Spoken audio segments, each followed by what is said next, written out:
Mirë mbrëma, do të flas për apartheidin që ka ndodhur në Shqipërinë, në shoqërinë shqiptare nga 1991 deri në vitin 2026. Përgjegjës janë pra Ramiz Zalia, Fatos Nano, Sali Berisha, Edi Rama dhe të gjithë parlamentet që kanë kaluar. Apartheidi ishte diskriminim gjusor, racor, identitar. Apartheidi në Shqipëri është diskriminim pronësor dhe diskriminim shoqëror. Do ta shpjegojmë. Kur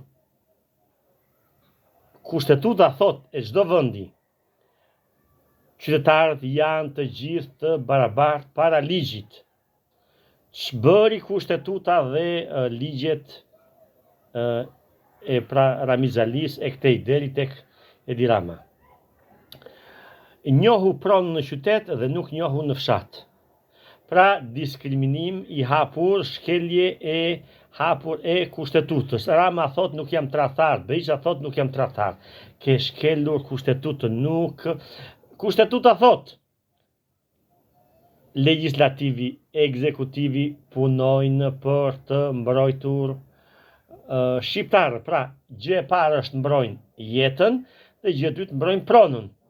Këta nuk e kanë mbrojtur as jetën, pra bën në theshtatën, nuk e kanë mbrojtur as pronën, ata shtarë ose bën në theshtatën filan piramidale. Dhe kanë bërë apartheid diskriminim, pra kanë bërë diskriminim brenda vendit. Ligji normalisht ka një formë, është një dhe i pandar. Diskriminimi tjetër ndaj fshatit dhe zona rurale. Njohon në qytet pronat dhe në fshat nuk i njohën. Pra, ai që është në mal, 70% e shqiptarëve janë kodra dhe male. Pra, kullotat dhe malet nuk i njohën. Pra, diskriminim. Pra, ligji normalisht është të mbrojë, kushtetuta është të mbrojë. Dhe çfarë ndodhi? 35 vjet shqiptarë nuk i marrin dot certifikat pronësie, pronat, hipotekën, por një investitor strategjik ose një i huaj brenda 24 orëve Rama jep certifikat e pronësisë. Do të thënë që këta që ka prirë 35 vjet dhe ky tjetri nuk kanë të njëjtën barazi para ligjit. Barazia e shanceve. Pra ligji garanton të gjithë janë të barabartë para ligjit. Të gjitha subjektet janë para ligjit. Pra shkelje tjetër e ligjit. Kush duhet të merret me këtë? Tani spaku që ka dalë dhe gjykata kushtetuese.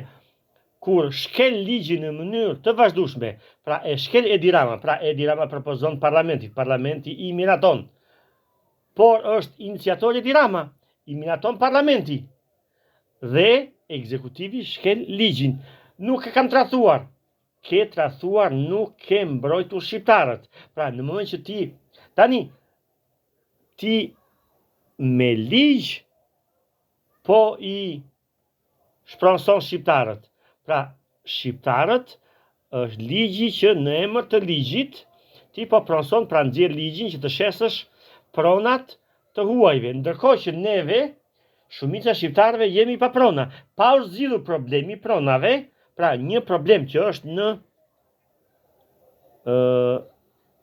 pra rrugë sipër. Ju legalizuat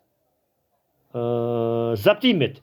Ju legalizoni dhe jepni. Pra si mund të japësh ti të huajve kur ne shqiptarët nuk kemi prona? Çfarë thot ligji? Ligji thot shteti mbron pasuritë natyrore të shqiptarëve. Pra shteti nuk i mbron, shteti i ka dhënë kujt i ka dashur.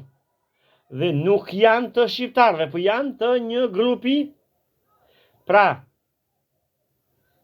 dy banda mafioze ose mafia e kuqe, krimet e bëra, pra krimet e bëra ishin krime vrasje të tjera në kohë të diktaturës. Tani krimi ekonomik dhe shkelje me dashje. Kështu që i bëj thirrje spakut, gjykatës kushtetuese për këto shkelje ta marri dhe ta procedoj dhe në qoftë se shqiptarët nuk mendojnë kështu, shqiptarët kanë dalë shesh sepse mendojnë që kemi apartheid, kemi diskriminim dhe ju thot shqiptarëve ju që protestoni jeni fashista.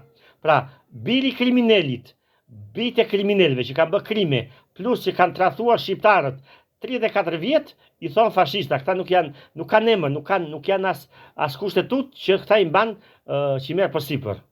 Pra, ju bëj thirrje që të reagoni dhe të hidhni në kosht të plera pa hezitim. Mirupafshim.